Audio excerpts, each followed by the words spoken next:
The morning sky over Yugoslavia is cold and clear. High above the mountains, a formation of 12 American P-38 Lightnings cruises eastward, silver shapes glinting in the sun. At their head flies Colonel Clarence Edwinson, a veteran commander scanning the terrain below. Then he sees it, a thin column of white vapor curling upward through the trees. A steam locomotive. It isn't listed in the briefing. It isn't the primary objective. But in wartime, targets of opportunity don't wait. Edwinson rolls his aircraft and keys the radio. Let's take it. Follow me. The formation tips forward and dives. Engines scream as the Lightnings accelerate, crosshairs settling onto the black iron mass racing along the tracks. Triggers are squeezed. Streams of .50 caliber rounds rake the locomotive. Metal shatters. Steam erupts from the boiler in violent bursts as the American fighters claw back toward altitude. But the Germans respond instantly. Black flak blooms explode around the aircraft, jagged steel tearing through thin aluminum skin. Get down now! The squadron plunges toward the treetops, but one Lightning is too slow. A direct hit. Flames engulf the aircraft. I'm hit going down. Edwinson levels out, twisting in his seat, searching desperately for a parachute. Instead, he sees fire smash into a hillside. Silence fills the radio. Anyone see a chute? No one answers. Negative. Anger hardens into resolve. The surviving Lightnings race on. The fatal misidentification. The mountains fall away into a wide valley. An airfield lies ahead. Roads snake through the open ground. Edwinson spots movement.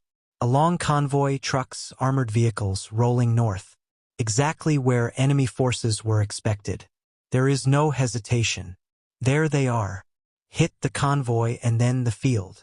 What Edwinson does not know is that these are Soviet troops. Red Army soldiers and Yugoslav partisans are celebrating the anniversary of the October Revolution. Flags fly. Songs echo from truck beds. Spirits are high. The distant rumble of engines draws smiles. American planes, allies. Then the aircraft break formation and dive. A handful of soldiers realize the truth too late. Red flags are ripped from poles and waved frantically skyward. The pilots never see them. Machine gun fire scythes through the column. Vehicles erupt. Men scatter. Bombs detonate, turning celebration into chaos and fire. At the nearby airfield, alarms scream. Anti-aircraft guns swing upward. The Lightnings roar in low, convinced they are striking a German base.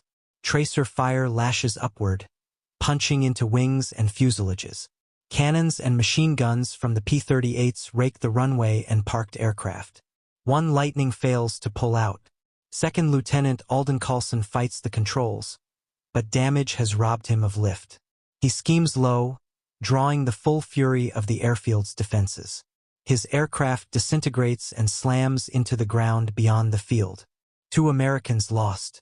Edwinson orders another pass. Climb up. We're going again. Below, Soviet pilots sprint to their fighters. Yak-9s thunder down the runway under fire, clawing into the air beneath incoming American aircraft. Some escape low and fast.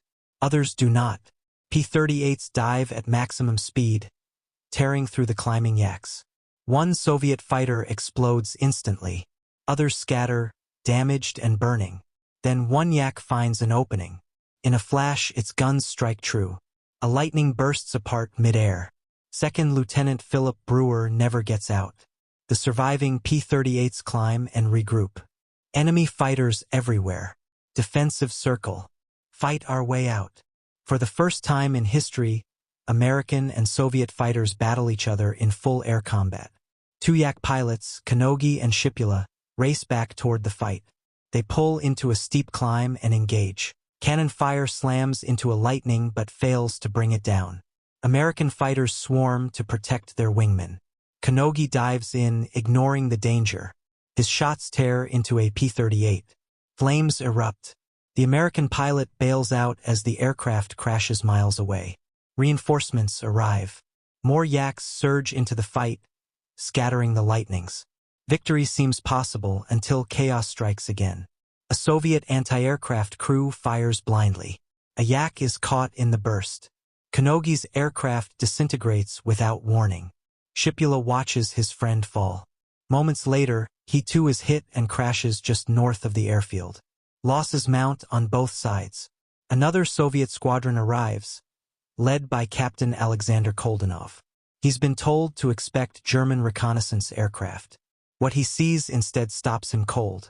Twin booms, central cockpit, an American P-38. Koldanov rocks his wings, flying alongside the attackers, desperately trying to signal. Gunfire answers him. He breaks away, tries again, closer this time.